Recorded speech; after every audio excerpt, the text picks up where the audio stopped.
Pints with Jack, Season 4, Episode 86, After Hours, with Diana Glyer and the contributors to A Compass for Deep Heaven.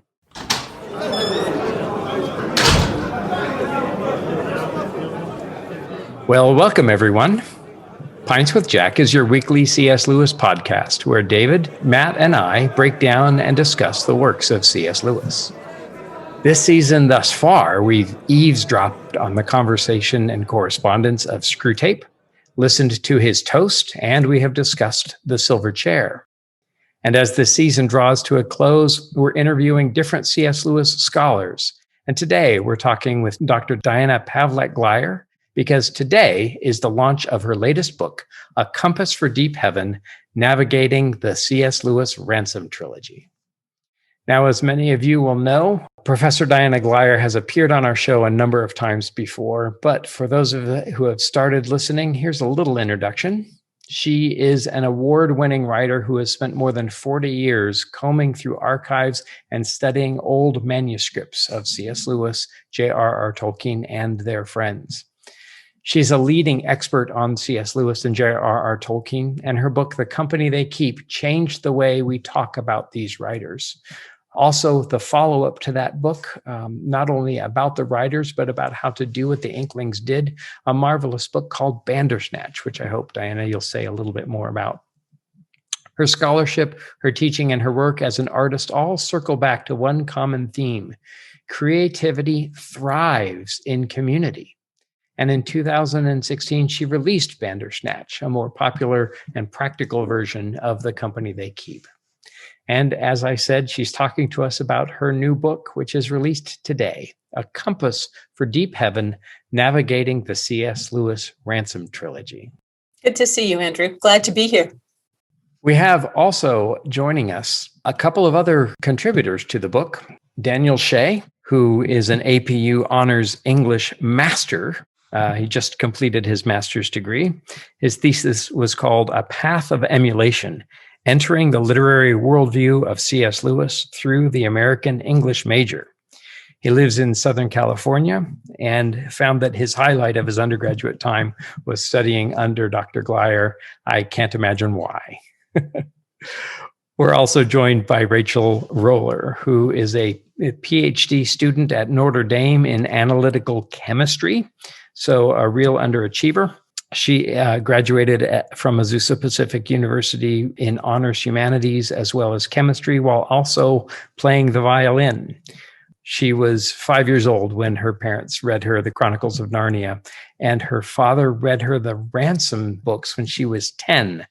And while it may have been a little young, she was fascinated and enchanted by that. And she's the envy of all of us because she had the chance to study abroad at Oxford at Wycliffe Hall under the De Jager Award and studied Lewis there. Welcome, everyone. Thanks. It's an honor to be here. Thank you for having us. We're grateful that you would make some time. So tell me a little bit about how you came to write this book. Please tell me it was more than just a homework assignment. Tell me it was more than a class assignment. How did you come to contribute to Compass for Deep Heaven? I can start by talking a little bit just about the framework where we were able to write this book together. So I am a professor in the Honors College at Azusa Pacific University in Southern California, and the Honors College allows students to study great books in a 4-year integrated sequence. And so we have courses that integrate literature, history, philosophy, and theology in a 4-year sequence. And it's a great books program. A lot of times when people think about great books, they understand that you're going fairly quickly through a lot of different texts. And that certainly is the case with our undergrads. They are reading Plato in 3 weeks, Aristotle's Nicomachean Ethics in 4 weeks. They do Homer's Odyssey in just a few weeks as well. And so to counterbalance what happens in their freshman, sophomore, and junior year in terms of these wonderful overviews and this highly interactive setting, we have a senior activity where students choose just one text, and they really go into great depth about it. So you think about the balance in our curriculum, 3 years of this wonderful overview of great books, and then 1 year of really going in depth. We try to master different texts through this 3-year sequence, and then the 4th year really allow a text to master us. And the way that we do that, I think, is kind of interesting. So we get together in small groups, usually 12 to 15 students. We pick a text, we read it with great care, and then we set out to write a book about it.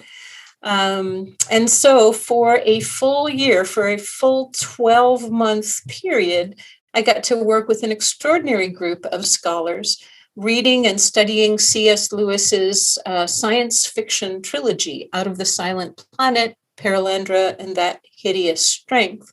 After we'd studied it and read it and researched it a bit, we tried to find if there was a need in the field of Lewis studies to learn something that maybe hadn't been done before, something that we could actually contribute to the scholarly conversation. And we realized, I would actually say the students realized, that there were things after they had studied for a while that they said they wished they'd known before they read the books. That the more they understood about the things that Lewis took for granted, what we call the backdrops and building blocks, the clearer Lewis's work became, and the more enchanting and powerful it became too. And Andrew, that sort of fits my experience in talking with Lewis fans about the science fiction books. I mean, you've had this happen too. People will say, "Oh, I love the Screwtape Letters," or "Oh, I love the Chronicles of Narnia." And then you say, "Well, what about the science fiction books?" And they say, I read them, and felt like I didn't quite, I mean, they were fine, but I felt like I didn't quite get it. I didn't quite get what Lewis was getting at. I felt like I missed a lot, frankly. And my students had that same experience, and they suggested that perhaps we could write a book together, working topic by topic, that would give people some background that as they were reading the science fiction books, before they even sat down to read it, there might be some information, things that Lewis took for granted that we already understood, that we could maybe shed some light on to help people really appreciate what's happening in those great books. So that's how the course was conceived of, and that's how we happened on this particular topic. And maybe Rachel and Daniel can talk a little bit about their experience in joining that particular class. Yeah, I think that's a marvelous approach, especially because when Lewis wrote the books, they were kind of dismissed as these kind of potboiler, this Don kind of tossing off something in his spare time. But part of the revolution of Michael Ward's wonderful work on the planets, I think, brings these books much more into the center. But yeah, I'd love to hear about your experience. How was it for you, Rachel? I think the biggest surprise for me when I was joining this class, I mean, I knew that it wasn't going to be just an assignment, as you said, Andrew, but I don't think I realized quite what a journey it would be. One of Dr. Glyer's big mantras of the year was that we were not going to be writing as students, we were going to be writing as scholars. And so making that transition from, I know how to write a 3-page paper and hand it to a professor and be done with it, to really becoming an expert on a topic and writing something that you would want to share with the world, that was a huge process for all of us. And I know for me, I had to learn how to really work collaboratively and write iteratively. Throughout the Honors College, we have these things called rhetoric groups, where we get together with a group of 3 or 4 people once a week to critique each other's writing and learn how to work together and bounce ideas off of each other. And those first 3 years of Honors College, I only brought polished drafts because I didn't want anyone to see what my messy writing looks like. I was too scared to let anyone in on the process. And so I had help picking out typos, but I never really had the experience of bouncing ideas off of people and really writing in community. And so then, of course, you get to Dr. Glyer's class, and Dr. Glyer is an expert on creativity, thriving in community. And we really lived that out my senior year. That's fantastic. I just love what you said about writing iteratively, right? Writing again and again and again. And Diana and I have talked for years about writing as badly as you can stand to in your first, in your first few drafts. And writing in community, I love that. Not only is she this expert who has written a book, but then she puts that into practice in a practical way. And how it sounds like this is in some ways was kind of a graduation into being a real adult scholar. You're not a student anymore. How was that experience for you, Daniel? Yeah, entering into that class, they call it Oxbridge tutorials. I knew it wasn't going to be just an assignment because, quite frankly, anything related to Dr. Glyer is never just an assignment. It's going to have some larger purpose. There's an opportunity for transformation. And I found that to be the case in this context as well. I think what was funny about the Oxbridge experience is that we were asked to write a scholarly book, but at the same time, we wanted to make it pretty accessible. So we had to kind of learn that art of transposition of researching deeply, getting into the weeds, but then bringing that back to the readers we were when we first stepped into class. And that was a hard thing to do. So it's funny because I think that I had to, the writing, the kind of writing that I read the most is the kind of writing I almost have least experience writing. It's the accessible, more popular level but thoughtful kind of work. The type that we could consume in greater swaths. Whereas we were trained throughout school to write as academically as we can, and so it was kind of a shift for me to find myself trying to write in a different social register than the highest one I could reach. So that was new, and it was very helpful in a lot of ways. So I'm glad for the experience, and I'm thankful that the journey continues on. Oh, that's fantastic. And our listeners had the pleasure of hearing from Dr. Stephen Beebe, whose new book, C.S. Lewis and the Craft of Communication, talks about the kind of five principles that made Lewis a great communicator. Yeah. He was holistic, intentional, transpositional, evocative, audience-centered, and yes, like you said, transpositional, to take that big idea and then to put it into the kind of language and thinking. And that was the thing that struck me about Dr. Glyer's book before we even met. I'd read a ton of scholarly material, books and journals and whatever, and it's enough to gag you and put you to sleep at the same time.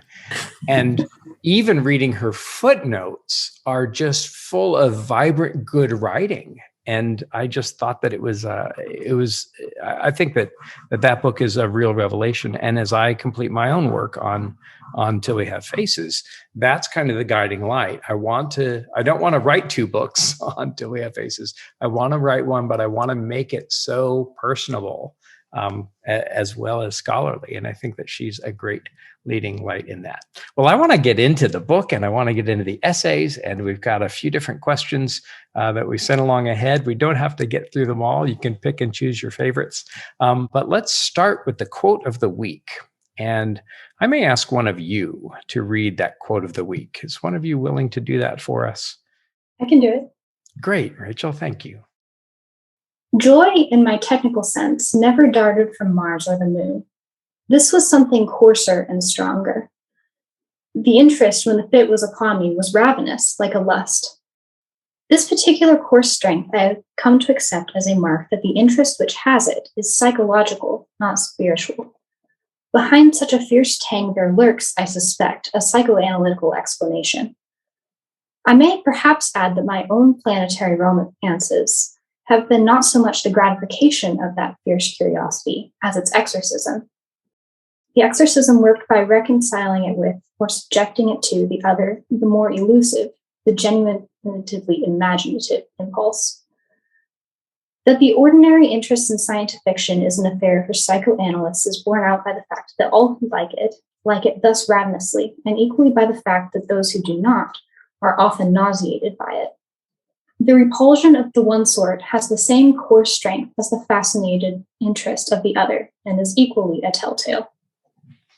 Wonderful. A passage from Surprised by Joy. So Lewis is talking about him writing his own science fiction as a way of not so much satisfying his lust for these kinds of stories as it was an exorcism. And of course, Lewis read tawdry, magazines and paperbacks. He read all of the what he called scientific fiction that he could get his hands on. How does that quote how do you all grapple with that, having spent a year kind of considering the space books, the cosmic books? Andrew, I would observe that one of the things that you see in the science fiction trilogy is the extent to which Lewis is sort of experimenting or sort of exploring his way to find even the plot line and the characters throughout the three books. And I love that. I love that he starts writing before he kind of knows where he's going. He does that in a number of his fictional works, although his approach to nonfiction, as you know, is quite different. Mm-hmm. But there is this kind of exploration, and it is, I think, very common among writers to write something first and foremost because we ourselves are trying to sort something out or figure something out. And I think that when you see Ransom encountering his own fears and realizing some of his own expectations and then seeing those flipped, it is Lewis himself exploring some of his own basic and fundamental assumptions, and then exploring wider and I would say more mythic possibilities. I think that's marvelous. And I mean, there's a limit to the extent that you can take this, but I just last week had a wonderful chance to speak with the German scholar Norbert Feinendagen, who's doing an essay about Daimer and how Daimer and Surprised by Joy are matched pairs. And I have discussed at the Oxford C.S. Lewis Society how Lewis is kind of always trying to write his autobiography. And so I think that you can do too much and commit the personal heresy. But what do you all think? Do you think that there are real elements of Lewis kind of writing up his own story and kind of finding out what his story is by writing it in the Space Trilogy?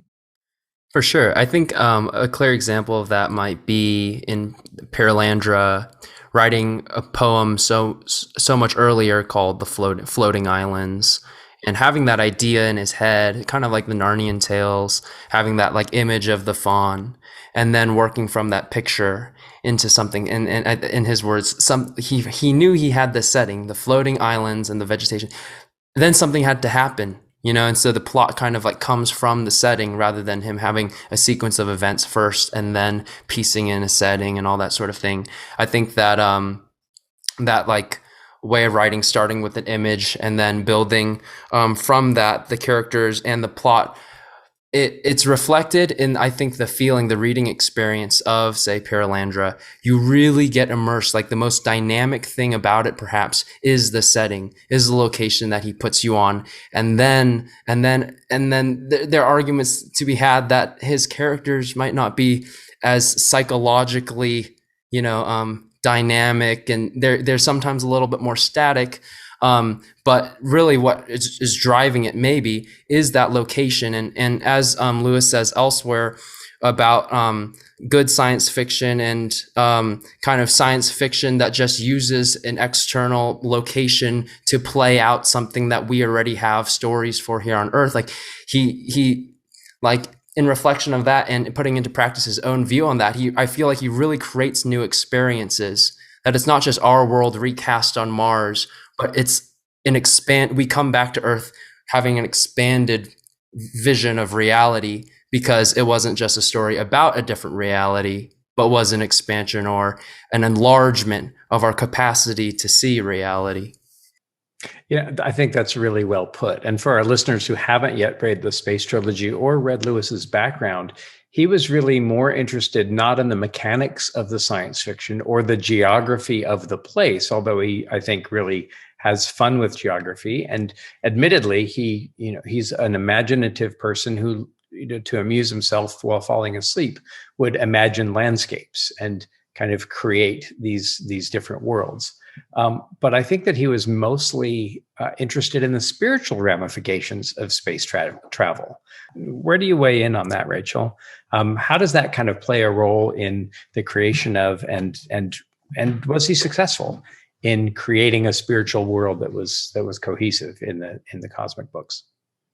That's a great question. I mean, Lewis says that when he read David Lindsay's Voyage to Arcturus, he realized what science fiction was really good for. And it was that sort of spiritual journey. Mm-hmm. Because in Voyage to Arcturus, our main character goes on almost a pilgrim's progress, except Gnostic, meeting all of these characters and learning new ideas and really having a spiritual awakening. And you find a lot of parallels with that in the Cosmic Trilogy. It's obviously not Gnostic, it's steeped in Christianity, but Lewis took that concept of let's take both our main character and our readers on a journey of spiritual awakening by taking them somewhere in the heavens. No, I think that that's exactly right. What do you make, Diana, of the fact that this is his first fictive effort? Where do we see both strengths and weaknesses in what he's doing in terms of this project that he has? What do you make of that? I think that even though it is his first novel, he is so steeped in the science fiction tradition. One of the chapters in our book talks about what he understood and what he thought about in terms of classic science fiction and how much of it he had read, how familiar he was with it. So he's using all of this referential material that deals with science fiction that, in the H.G. Wells kind of tradition. And yet he is adding his own value system to it and exploring that in such, I think, a powerful way. I have a hard time thinking about weaknesses in Out of the Silent Planet, and that's because Out of the Silent Planet was the first C.S. Lewis book that I ever read. Oh, wow. And so this was my introduction to Lewis's way of thinking. And in preparation for our conversation this morning, I actually reread Out of the Silent Planet. I was planning to sort of look at it. You know how you do. You're just going to read a few pages and maybe kind of refresh your memory, some of the specifics. And pretty soon an hour and a half has gone by and you've just fallen into the book. And so while it may be a bit clumsy, remember that Tolkien, in reading a manuscript of this, said that the prose was a little creaky and had some criticisms of some of the specifics, which Lewis addressed not by rewriting the book, but by tacking on an afterword in which he fills in some of the details, right? I think that there is so much magic here if we allow ourselves, like Ransom, to go on an adventure and to really experience with him this sub-created world, which I find very powerful. I've been seeing parallels as I've been thinking about Out of the Silent Planet with The Hobbit, right? You have rather professorial, timid, stay-at-home sort of fellow who gets kind of like kidnapped almost and then taken on an adventure. And I see in both of them that strangeness that in both the case of The Hobbit and the Ransom series, the main character is a grown-up, and yet there's a kind of coming of age, as if there is this significant enlargement of their being as a result of being inadvertently, unexpectedly, against their better judgment, drawn into adventures. That's fantastic. And that's exactly what's happening here. This is incredible. So in the 1920s, in 1926, 27, Lewis and Tolkien begin meeting together in the Coal Biters. These are not only peers, but also a few of their professors, some of their leading lights, such as C.T. Onions and George Gordon. And they're reading these Old Norse myths together and translating them in Tolkien's rooms. Through this kind of interest in myth, Tolkien rises from the second rank of friends to the first rank of friends and is able to speak into Lewis's life about mythology and its meaning, which helps Lewis over his last hurdle about Jesus Christ. So it's a direct help for his conversion. And then they begin writing new myth in Lewis's rooms around Lewis rather than reading old myth in Tolkien's rooms around Tolkien. And and all of a sudden the professors, their teachers, their mentors have disappeared. And it's just the Coghills and the Barfields and all the rest. And so I think that there's that kind of graduation happening in their own lives. And then they begin writing together, and The Hobbit is getting written, Out of the Silent Planet is getting written within the context of the Inklings. And so, yeah, this is kind of their first transitional moment. And then I find it incredibly ironic that, to some degree, that this is exactly what you all are doing in the book. It's your last project as you graduate from college. But you are, like you said, Rachel, not writing a term paper, but making a scholarly contribution. And so I really do think that this is kind of this great coming of age, and this kind of innocence preserved, if you will, in what's going on. That's interesting. Yeah. Oh my gosh, we could go on for hours about all of this. Rachel, you wrote a chapter about science and scientism, and I found your distinctions really clear.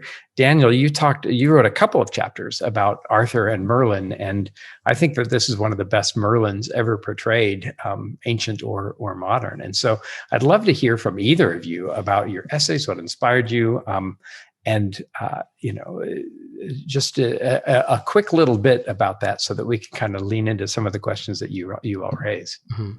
So in terms of what really inspired me to write my chapter, I mean, I am a chemist. And so this is a science fiction trilogy and therefore has a lot of science in it. But there's also a huge misconception when people read the science fiction trilogy that it is flagrantly anti-science, that all of the villains are scientists and that Lewis is just this literature don bashing technology and trying to make us go back to the Dark Ages. And I really didn't see that side of the trilogy when I read it, because for one thing, there are so many good scientists in this trilogy. Yep. I mean, you have the Sorns on Malacandra running around with telescopes and apparatus for delivering oxygen. Yep. You have Ransom making notes on the flora and fauna and the variations in gravity and even taking the temperature of a cross.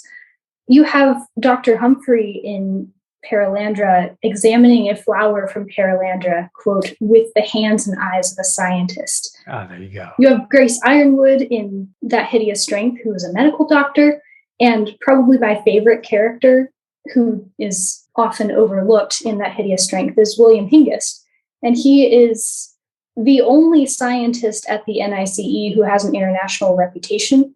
He's described as being friends with De Broglie, who, if anyone's familiar with De Broglie wavelength and that side of quantum mechanics, he's a physical chemist, and he's actually murdered because he decides to leave the NICE because he doesn't like their agenda. He says at one point, if he found chemistry beginning to fit in with all of this stuff that the NICE is doing, he'd let chemistry go to the devil and take up gardening again. So when I read the trilogy, I really saw all of these good scientists. And yes, Lewis makes a lot of warnings about scientism, this perversion of science. He actually calls it a caricature of the true sciences in one place. Right. I want to hear more about that, because in Four Loves, Lewis says that the challenge for the critical mind is not to praise or dispraise, but define and describe. And so just in a couple of sentences, can you tell us what scientism versus science is, and the kind of the draw a line under kind of the point that Lewis is trying to make about those two things? I love that in your essay. Certainly. So Lewis says that the physical sciences, so things like biology, chemistry, physics, are good and innocent of themselves. In Screwtape Letters, Screwtape actually encourages his nephew not to let people get into the real sciences because it will show them how to have faith in things they can't see. So Lewis likes science. Science is great. But then there's this thing called scientism. And this is what Lewis calls the myth that follows in the wake of science. It's science as a worldview, science as a religion almost. It's science as the only way to truth, and it undermines the idea of truth. It ultimately, as he describes in The Abolition of Man, leads to dehumanizing people. Is that a little bit like when Dr. Francis Collins argues with Hitchens or whoever? Is some of the atheistic science lagging into scientism? Is that a component of some of those debates between believers and non-believers in the sciences? I certainly think there is some scientism that you see in that side of the scientific community. I think Lewis says, make sure that they're committed to progress, but don't let them ask themselves what they're progressing towards. Mm-hmm. Right. And I love that you brought up Screw Tape, because of course we're finishing that book, and he is a kind of full-throated in support of reading the hard sciences because they allow us to think of realities that we cannot see or feel. So marvelous. Yeah. Well, listeners, you have to buy the book and read her whole essay. And we could spend the rest of the hour on that. But Daniel talked about Merlin and Arthur, and I want to pitch it over to you and hear what you had to say. And that's the marvelous thing about a really good Lewis book, and about Lewis as a writer. You remember what Barfield said, that what he thought about everything is secretly present in what he wrote about anything. And so if a theme is true in Lewis, it's often true in everything that he wrote. And that's, I think, what makes him in some ways such a cohesive writer. Mm-hmm. Is that what you experienced, Diana? Absolutely. I think that you do see echoes of many, many different works in the science fiction books. And there certainly are echoes of the Screw Tape Letters, particularly in the nature of the diabolical. Yes. Well, and I think it's not by accident that Lewis, and I'm a big chronology guy, you have to find out what he's reading and writing at the same time. And so he's reading and he's writing Preface to Paradise Lost about the devil. He's writing the Screw Tape Letters. He's writing about evil in Mere Christianity, and he's writing Paralandra and Out of the Silent Planet, but Paralandra, all around the same time. And I think that that's part of why you hear this kind of view of evil from, it's kind of like his essay Variation in Shakespeare and others. He's giving lots of different points of view, but he's also bowled over by Charles Williams, whose recent entry to the Inklings has really impressed Lewis. And they, I think, begin working around this time on the Arthur poems. Is that right, Diana? Yeah, I think so. I love that you point out the Milton connection, though, because I think that is particularly valuable, right? So science fiction can perhaps most simply be understood as an exploration of what if. And so Paralandra is a response through a novel to Milton. Paradise Lost. What if paradise wasn't lost? Yes. What if there was a way to stand against the evil and prevail? What would a planet like that be like? And I think that is part of the excitement of reading Paralandra. That's great. Well, and I love those Miltonic connections. But as I alluded to, Daniel, I'd love to hear more about Arthur. And I think that's kind of the undiscovered country in a lot of ways, is Lewis's Arthurian work and his work with Charles Williams, even though it can be a little inscrutable. Tell us more about that, and I'd love to hear more about Merlin. Yeah, for sure. I did want to comment on respond to something you said just like a minute ago regarding like Barfield's statement about things are present in all of his works when they're in any of his works, and that's it's a very like a famous observation. And I was trying to just think through that. Why is that the case? And I think what makes his scholarship so fun is that the connections are all over the place. So it's just it's like hypertext, they're all linked. It's like it feels like a network of sorts. And I was thinking through that, and correct me if I'm wrong, Dr. Glyer, but from like a compositionist perspective, but it seems to me like he's an internal processor, right? And like Tolkien, he's drafting things out constantly. If one new element into a story, he goes back to the beginning and writes a new draft. Whereas Lewis, he generally, keeps about 85% of his first draft the same to publication, right? And usually when he changes things, it's word choice and this sort of thing, not whole cuts and stuff like that. But it seems to me that like Lewis on like a larger scale, I think because he's so fluent on the sentence and paragraph level, that he could, the moment he has an idea, he could express it in a compelling way, almost a publishable way, that like in some fashion, the different genres that he's writing in are almost like different drafts of one idea. Mm-hmm.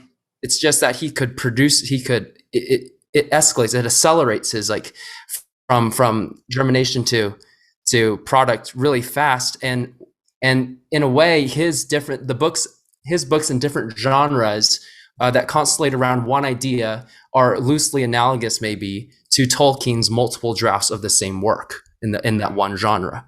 Wow.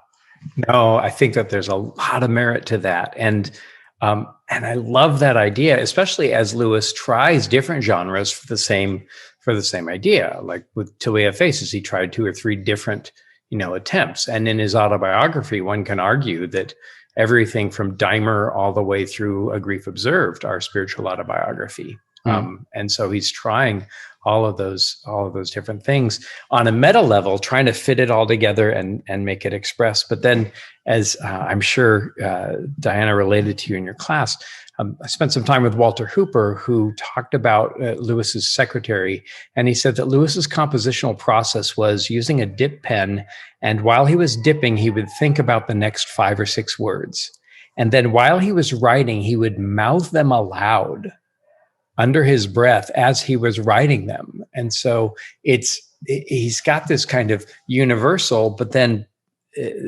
he universal view that he's trying to accomplish. But then he says, write for the ear, not for the eye. And with the exception of that, the Surprised by Joy passage, which we struggled over. And I'm not sure if that's his most lyrical book, but he often writes for the ear so that it sounds good, as well as encapsulates all of that. So I think that we're right in the middle of the target.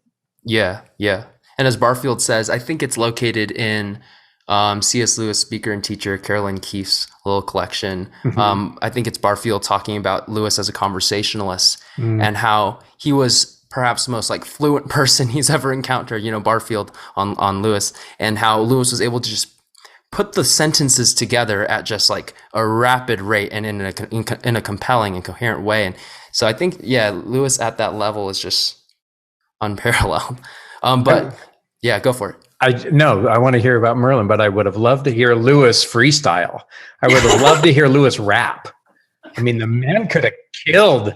The man had flow. I mean, I think that he could have dropped some bars. Him versus Lin-Manuel Miranda would have been bring it. He put him up against Eminem. I'd like his chances. So, how did you get interested in the Merlin stuff? And tell us more about that.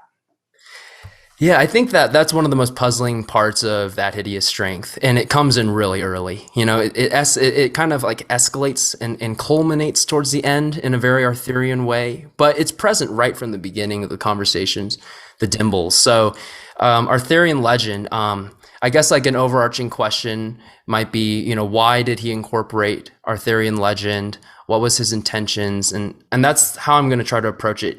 My short description of it. And I think it could be approached on a number of levels, of course. First, I think Lewis loved the Arthurian legends personally. His first exposure to them through A Yankee in King Arthur's Court by Mark Twain was not his favorite, but that love was really deepened when he got into deeper material such as Malory in his teenage years.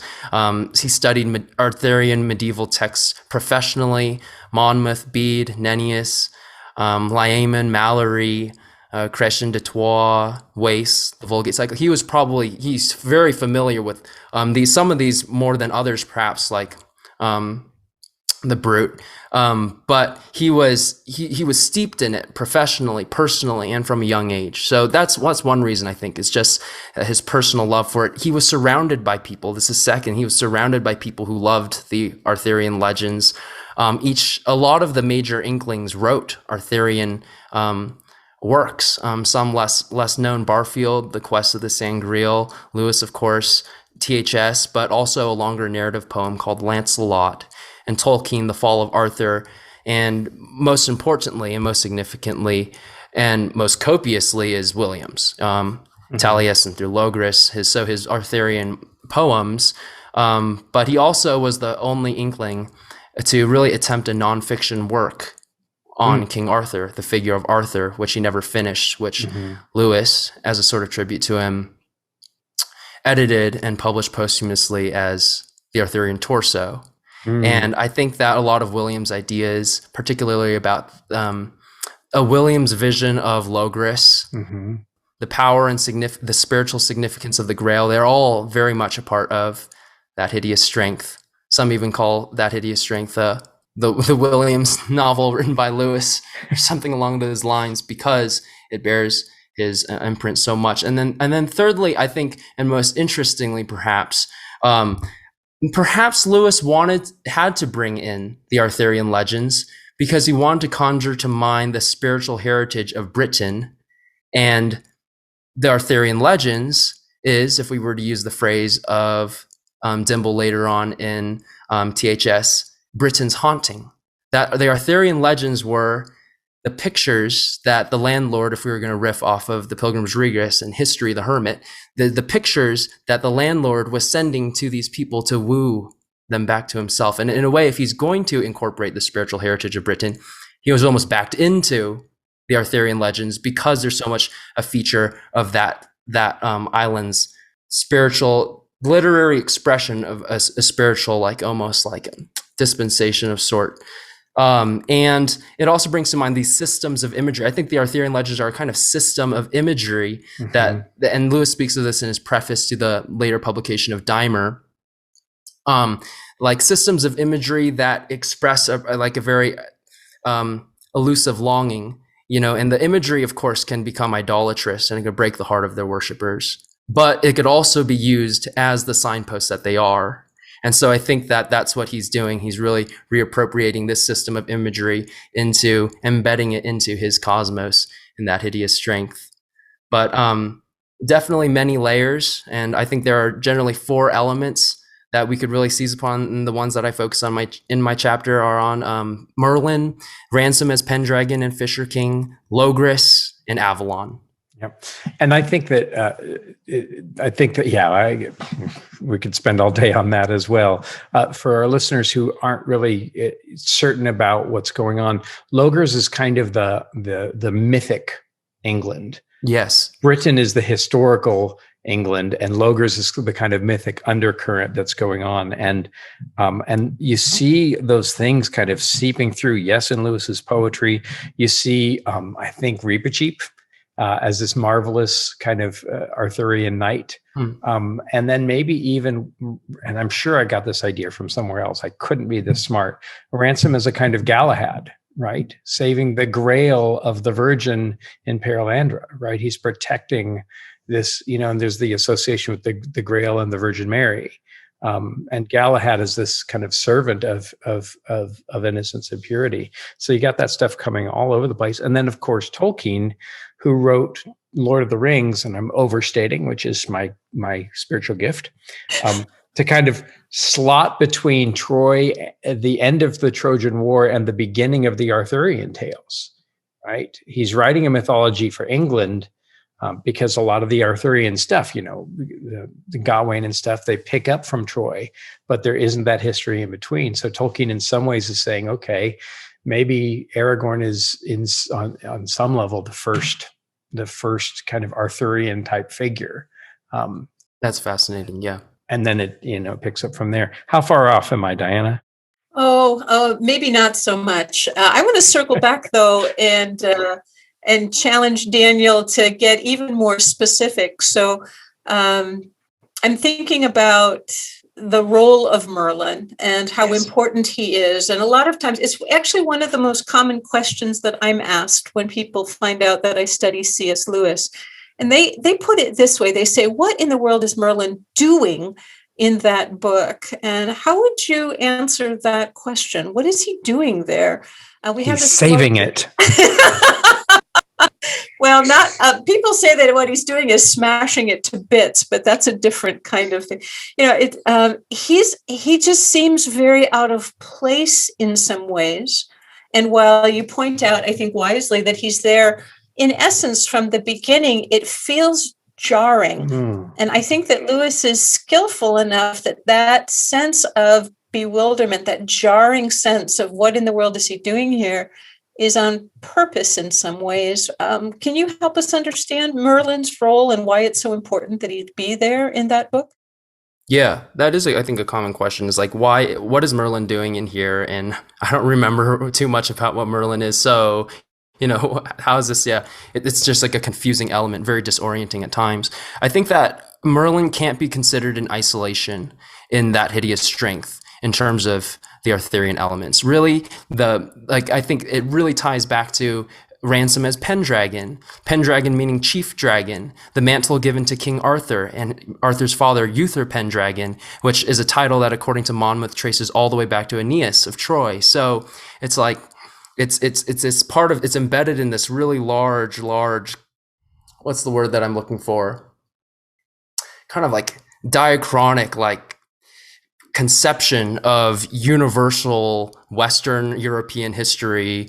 And I think that was a preoccupation at that time of like German philologists too. So, I mean, it was just kind of like embedded in like they're asking different questions altogether perhaps at that time. But back to Merlin, I think that Merlin is an aid to Arthur, in the legends. And so there being, the Pendragon, that is Ransom being the kind of like Arthur, it makes a way for there to be a Merlin. It also makes a way for there to be a Logris, that is a true spiritual remnant in Britain that still submits to the leadership of the Pendragon. So like, I think Merlin functions in the context of Arthurian elements, but I think more on another level, Merlin is kind of like the anti-head, the disembodied head of the NICE.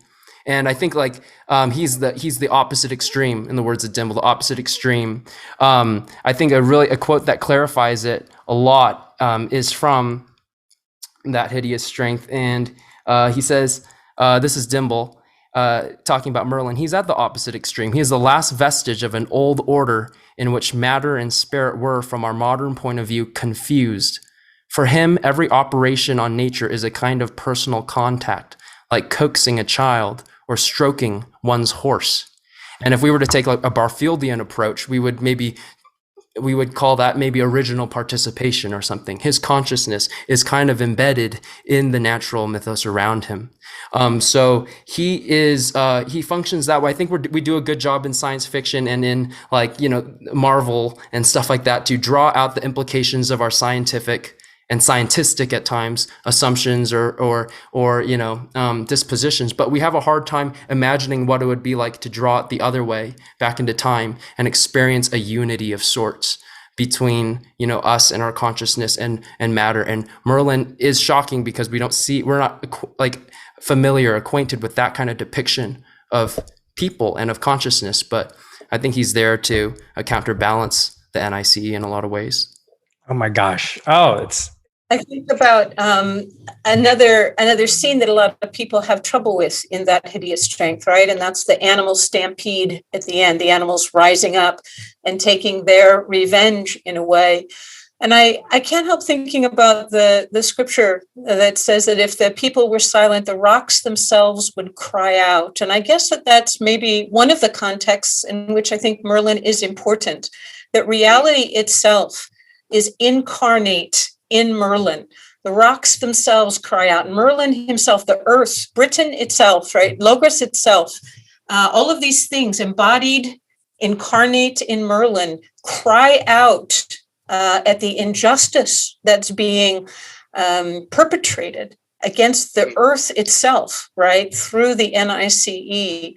And they're given voice. And I love many of the descriptions of Merlin as this sort of shaggy, mossy, right, earth spirit in a way. And I think that is important. It's not just the animals, but it is the earth itself in some way, aiding the counter rebellion and restoring what needs to happen, things as they should be. I just think Merlin as this combination of Bombadil and Radagast. And a little bit of Malcolm Guite. Yeah. And the kind of return of Gandalf the White. But Rachel, I really wanted to kind of pitch it to you because what Daniel was saying about, I think that maybe Merlin in some ways embodies what Lewis means by true science, and what he's getting at in the discarded image, right? Because a magician is a scientist in that period. And so, I mean, I wonder if maybe Lewis is imagining Merlin as a more correct scientist than what you see in the Nice, or anywhere, any foothold that you want to get in here. I'd love to hear you weigh in. Yeah, I definitely agree, because there's one part in That Hideous Strength where it said that Merlin represents what we have to get back to in some different way. So Lewis isn't telling us to actually go back to the Dark Ages and be magicians, but he is saying that there's something we need to take from people like Merlin. And a lot of that is that relational respect for nature. In The Abolition of Man, Lewis talks about a new natural philosophy that he calls it a regenerate science. And it's very much what we see in Merlin. Lewis says that when the regenerate science explained, it would not explain things away. And when it spoke of parts, it would remember the whole. And when it was studying the it would not lose what Martin Buber calls the thou situation. So that whole it and thou distinction, when you see something as an it is an object, and you can do whatever you want to it. That's what we see the NICE doing with the animals that turn on them at the end.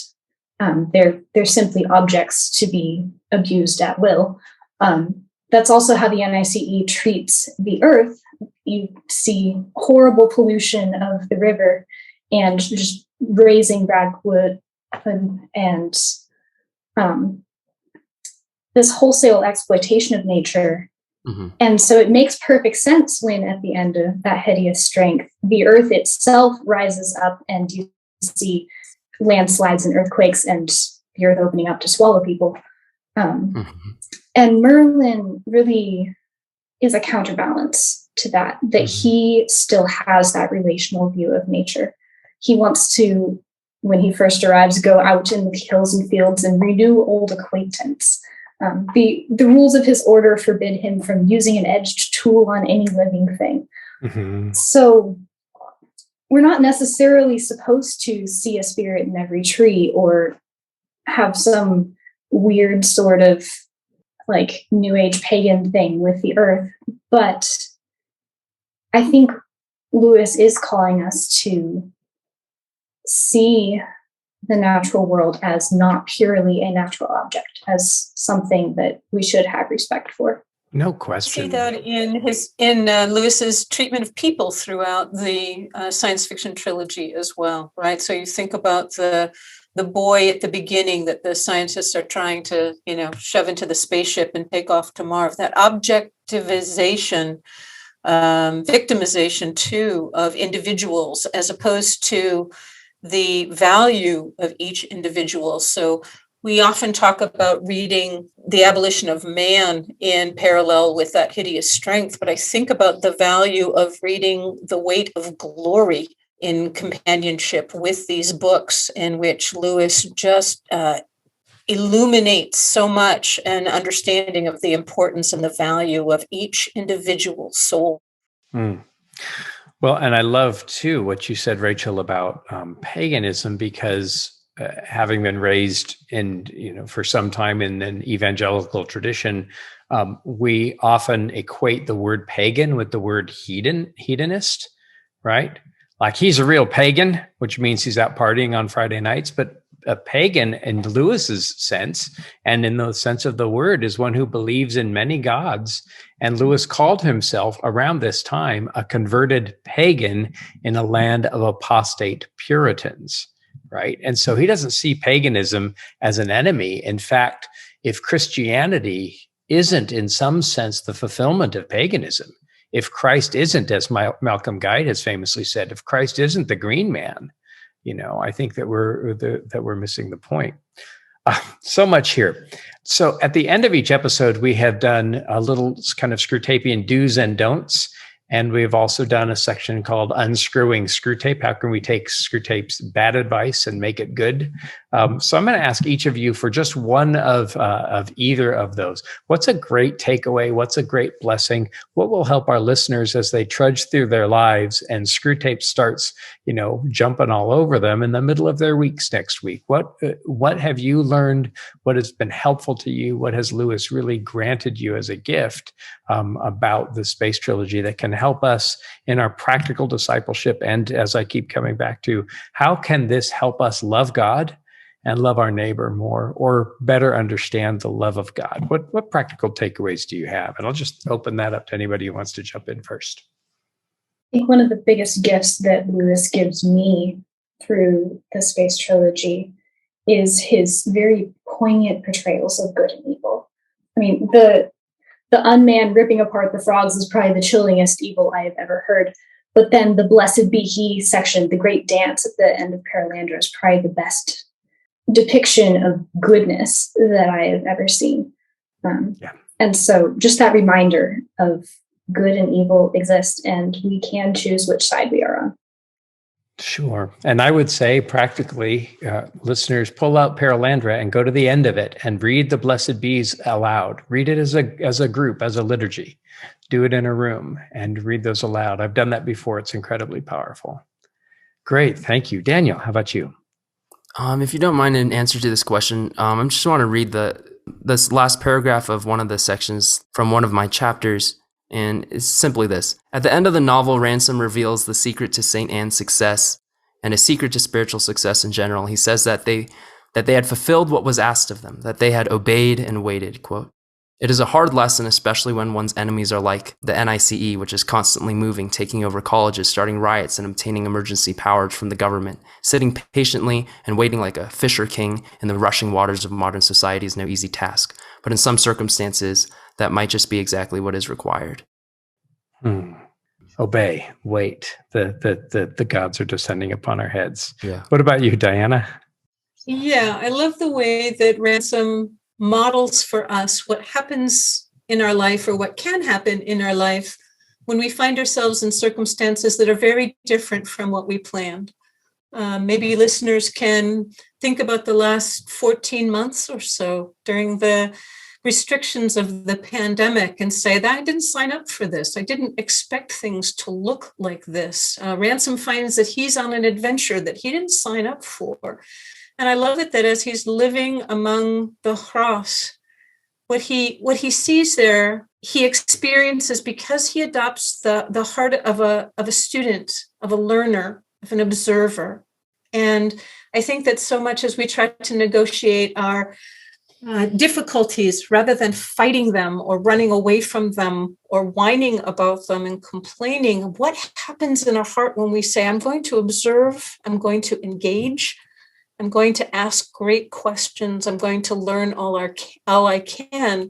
And what Ransom discovers there is not only the way that he grows as an individual, but the extent to which he finds true friendship. I think that attitude of looking for true friendship is a springboard to our next book next year. I think that friendship, that incredible and neglected love, is at the core of so much of what's going on. And I would encourage you all to look for and to love your friends well. Well, what a rich hour, maybe a little bit more. Thank you for hanging in there with us. Thank you especially to our guests, Rachel Roller and Daniel Hsieh and Diana Pavlac Glyer. As we wrap up, Dr. Glyer, thank you so much for coming again onto Pints with Jack and for your ongoing friendship, both with me and with all of us. Where can listeners go to find out today, release day, more about you and to pick up a copy of your fantastic book, which I recommend really wholeheartedly, A Compass for Deep Heaven, Navigating the C.S. Lewis Ransom Trilogy?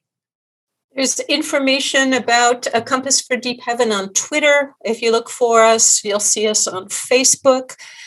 We do have a website, cslewiscompass.com. You can look at my Facebook page and you'll see some postings too related to the book. I hope that people will pick this book up and remember that it's a little different than a lot of books we think of when we think of literary criticism. So what our team has tried to do is not so much read the Space Trilogy and then just do literary analysis of the book. What we kept asking ourselves as we wrote A Compass for Deep Heaven is, what do we wish we had known before we read this, so that we knew what we were getting into and we had some background and some of these building blocks that Lewis takes for granted. I think C.S. Lewis is always paying us incredible, perhaps intolerable compliments in assuming that we know a lot about Arthurian legend and science fiction and world wars and all of these different topics. He thinks we know a lot more than we do. And so it's helpful for us to sort of brush up in our understanding of these things. And it just helps us to read and to sort of catch some of those things he's pitching at us throughout the story. And that's what A Compass for Deep Heaven is designed for. Very accessible, very readable. And I think it'll do a lot of good for a lot of people because it'll help them to really enjoy and appreciate all that's happening in these books. Available on Amazon. Available on Amazon. We'll, of course, have a link to that where folks can find that. As we're wrapping up, we had put out on social media today just a plea for what kinds of questions might you have about this? What should we ask? And many of them have been covered. And then, Diana, you'll remember the marvelous Chalabi family, the Egyptians from Australia. And Joy just now weighed in asking about Milton. And so, Joy, we got you covered. So, well, thank you, listeners, and thank you so much to our guests, Rachel Roller, Daniel Hsieh, Diana Glyer, and a special thanks to our Patreon supporters, especially our top-tier supporters on Patreon. I want to remind you to leave us iTunes reviews. We are also now on Audible. Join us on Facebook, Twitter. Join us on Instagram, and join us now on MySpace. That's right. Pints with Jack has got a MySpace page. Mostly, though, thank you to all of those who have taken some time to think about Deep Heaven. And I pray that Deep Heaven comes in and falls upon all of our heads, and that we'll be mindful to look up and find our help coming from the Lord on high. So we bless you for that, and we ask you, listeners, to join us next time when we'll be going further up and further in. Cheers, everybody. Cheers.